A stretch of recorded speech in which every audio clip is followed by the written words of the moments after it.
Herkese merhaba arkadaşlar. Emanet List yeni bölüm analiz videoma hepiniz hoş geldiniz. Dizimizi daha rahat izleyebilmeniz için birçok altyazı dili seçeneği eklemiş bulunmaktayım. İstediğiniz altyazıyı videonun sağ altındaki ayarlar kısmından ulaşabilirsiniz. Lafı daha fazla uzatmadan analizimize geçelim. Seher ve Yaman'ın birlikte olmasını istiyorsanız, dizimizin final yapmasını desteklemiyorsanız beğeni tuşuna basalım ve kaç kişi olduğumuzu görelim. Yaman, İkbal hakkındaki gerçeği bulabilecek mi? Yaman ve Seher ne zaman eski haline dönecek? İkbal'i bekleyen büyük tehlike ne? Ali açığa mı alınacak? İşte bütün sorularınıza cevap vereceğim arkadaşlar. Bu videoyu sonuna kadar izlemenizi tavsiye ederim. Emanet Liste'nin yeni bölümünde herkesin hayatı birdenbire değişecek. Çünkü Yaman'ın İkbal'i kurtarmasıyla yeni bir dönem oluşacak. İkbal kurtulduğu için bundan sonra daha fazla kötülükler yapacak. Yaman da bir süreliğine İkbal'in gerçek yüzünü öğrenemeyecek.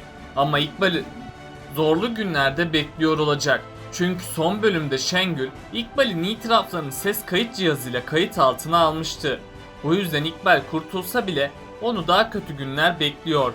Şengül zamanı geldiğinde İkbal'e şantaj yapacak ve gerçekleri ortaya çıkarmama karşılığında İkbal'den para isteyecek.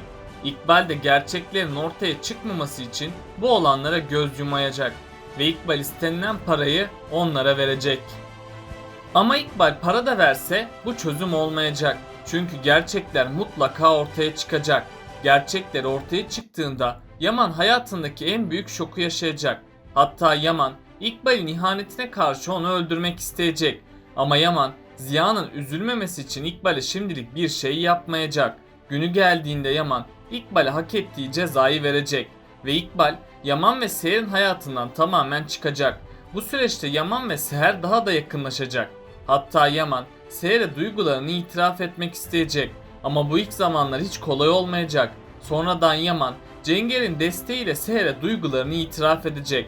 Seher de Yaman'ı sevdiği için ona bir şans verecek. Hatta bu sayede Seher ve Yaman'ın sahte evliliği gerçeğe dönüşecek.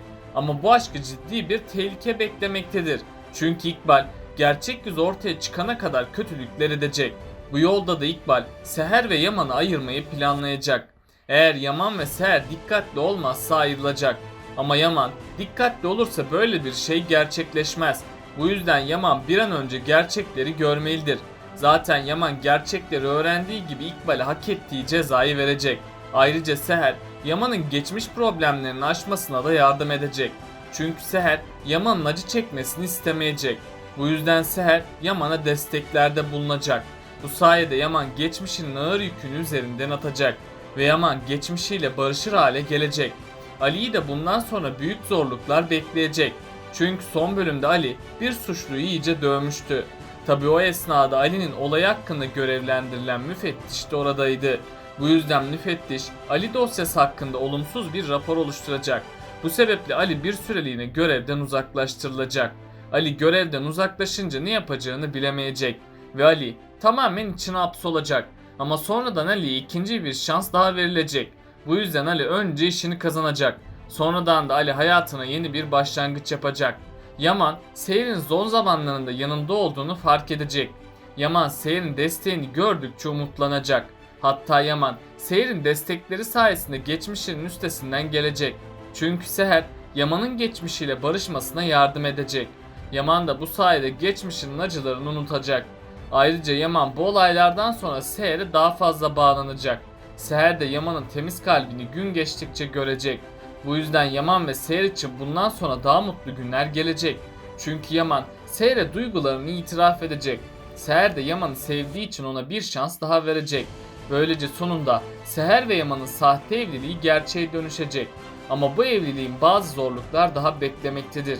Çünkü diziye bazı yeni oyuncular dahil olacak ve bu kişilerin gelmesiyle herkesin hayatı aniden değişecek. Bu kişilerin katılması Seher ve Yaman'ın aşkına zarar verecek. Çünkü bu karakter Seher'e aşık olacak ve Yaman ile Seher aşkına bir engel oluşturacak. İkbal bir süreye kadar kötülük yapmayı bırakacak. Çünkü İkbal yaşadıklarından sonra kendisine biraz zaman ayıracak. Ama sonradan İkbal, Seher ve Yaman'ın yakınlaşmasını görecek. Bu yüzden İkbal tüm kötülüklerine devam edecek. Hatta İkbal, Seher'e dahi zarar vermek isteyecek. Eğer Seher dikkatli olmazsa İkbal onun sonunu getirecek. Çünkü İkbal Seher'in sonunu getirmek için yemin içmişti. İkbal o yemininde Seher buradan ancak kefeniyle çıkar demişti. Bu yüzden Seher İkbal'e güvenmemelidir. Aksi halde hem Seher ve Yaman'ın arası bozulacak hem de Seher'in hayatı ciddi tehlike geçirecek. Ama Yaman Seher'e bir zarar gelmemesi için onu koruyacak ve Yaman asla Seher'i yalnız bırakmayacak. Diğer yandan da Ali'nin hayatında da bazı değişiklikler yaşanacak. Şöyle ki Ali'nin hayatına da aniden birisi katılacak ve Ali bu kişi sayesinde tüm yaşadığı acılarını unutmaya başlayacak. Ama bunun olması için biraz zamanın geçmesi gerekiyor. Çünkü Ali'nin kalbinin yeni birisini açması için biraz daha zamana ihtiyacı var. Bu yüzden Ali şimdilik Kiraz'ın gidişinden dolayı kendisini toparlayamayacak. Hatta Ali tüm yaşananlardan kendisini sorumlu görecek. Sonradan Ali hata yaptığını fark edecek ve Ali hayatına yeni bir başlangıç yapacak. Çünkü Ali bu kişi sayesinde yeniden hayata tutunacak. Yani bundan sonra daha heyecanlı sahneler yaşanacak. Sultan'a da Ali'nin hayatının düzene girmesiyle çok sevinecek. Bu yüzden tüm ailede mutluluk havası yaşanacak. Ve aynı zamanda hepimizi çok güzel bir bölüm bekliyor olacak. Çünkü Yaman'ın İkbal'i mafyalardan kurtulmasıyla tüm düzen değişecek. Yaman İkbal'i kurtardıktan sonra tüm gerçekleri öğrenecek. Hatırlarsanız en son mafyalar İkbal'in ses kaydını almaya çalışmışlardı. İkbal dayaklar sonucu gerçekleri açıklamak zorunda kalacak. Bu nedenle Yaman İkbal'i kurtarırken ses kaydını da ele geçirecek. Bunun sonucunda da Yaman tüm gerçekleri öğrenecek. Yaman gerçekleri öğrendiğinde ilk başlarda bu olanlara inanamayacak. Ama sonradan Yaman öfkelenip İkbal'in yanına gidecek. Yaman İkbal'den hesap soracak. İkbal de her zamanki gibi yalanlar söyleyecek. Yaman ise İkbal'e asla güvenmeyecek. Hatta Yaman İkbal'i konaktan kovmak isteyecek. Tabi Yaman sonradan bu kararından vazgeçecek. Çünkü Ziya İkbal'i sevdiği için Yaman bu olanları şimdilik göz yumacak. Bunun üzerine İkbal konakta kalmaya devam edecek. Eğer İkbal bir kötülük daha yaparsa bu onun sonu olacak. Çünkü İkbal bu sefer böyle bir şansı elde edemeyecek. Böylece İkbal de sonunda Zuhal'in yanına hapse gidecek. İkbal'in dizideki rolü ise bir süreliğine eksilecek. İkbal yaşadıklarından dolayı Seher ve Yaman'ı ayırmaya çalışmayacak. Yaman ve Seher de bunun sonucunda çok mutlu olacak. Hatta bu sayede onların aşkı gittikçe büyüyecek. Ama Yaman'ın içinde hala bir eksiklik olacak. Yaman'ın içindeki bu eksiklik bir evlat eksikliğidir. Büyük ihtimalle Yaman önümüzdeki bölümde Seher'le bir konuşma yapacak. Yaman Seher'den bir bebek istediğini belirtecek. Seher ilk başlarda bu istek karşısında utanacak. Tabi sonradan Seher Yaman için bu isteği kabul edecek.